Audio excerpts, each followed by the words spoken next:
বাংলাদেশের সীমান্তে আবারও দাদাগিরি ভারতীয় সীমান্তরক্ষী বাহিনীর। গুলি ছুড়ে আহত করা হয় কৃষককে।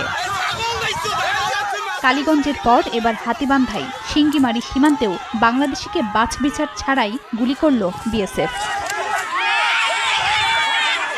শুক্রবার বিকেলে হঠাৎ করেই লালমনিরহাটের সিঙ্গিমারি এলাকার ৮৯৩ নম্বর সীমান্ত পিলারের ৮ এবং ৯ নম্বর সাব পিলার এলাকার মাঝামাঝি এলাকায় বাংলাদেশে প্রবেশ করেন বিএসএফের ৪ জওয়ান।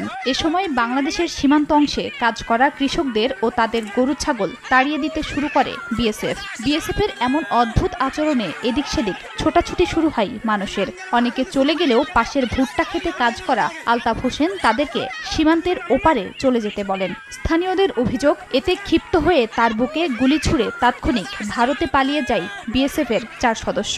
ভারতের পুলিশ আসি বুকের মধ্যে খাড়া করিয়া গুলি করার সাথে সাথে আলতাফ পড়ে গেল।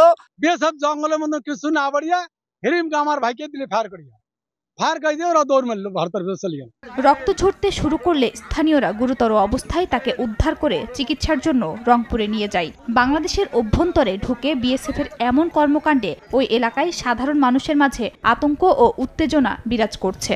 বাংলাদেশের ভেতর আমরা দাঁড়িয়ে আছি, বাংলার মাটিতে খাই, বাংলার জমিনে বেড়াই, আর সেরা তারা যদি আইনকে ডিসাইড করে আসিয়া আমাদের করে ক্রস ফায়ার। এই ঘটনায় শনিবার বিকেলে বিজিবি ও বিএসএফ এর ঊর্ধ্বতন পর্যায়ে হওয়া পতাকা বৈঠকে সীমান্ত উত্তেজনা নিয়ে আলোচনা হয়। গুলির ঘটনায় প্রতিবাদ জানানো হয়েছে বলে দাবি করছে বিজিবি।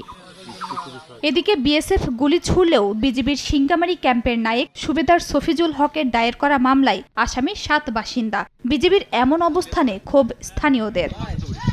এদিকে বাংলাদেশের অভ্যন্তরে ঢুকে গুলির ঘটনা এটিই প্রথম নয়। গত এপ্রিলে কালীগঞ্জে ২ রাখালকে লক্ষ্য করে গুলি ছোড়ার অভিযোগ ওঠে। পরে মোবাইল ফোনে ধারণ করা ওই ফুটেজ ছড়িয়ে পড়ে সামাজিক মাধ্যমে। ভুক্তভোগীদের অভিযোগ, প্রতিনিয়তই লালমনিরহাট সীমান্তে বাংলাদেশি রাখালদের ধাওয়া দেয় বিএসএফ। অনেক সময় আটক করে মারধর করা হয়। গুলি আটক ও নির্যাতনই নয়, সীমান্তে হত্যাকাণ্ড নিয়ে বহু বছর ধরে সমালোচনার মুখে রয়েছে ভারতীয় সীমান্তরক্ষী বাহিনী। বিএসএফের হাতে গত ১২ বছরে ৩০০রও বেশি বাংলাদেশিকে হত্যার তথ্য দিচ্ছে আইন ও সালিশ কেন্দ্র।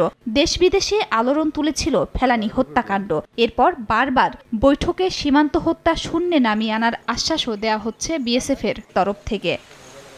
সময় সংবাদ, লালমনিরহাট।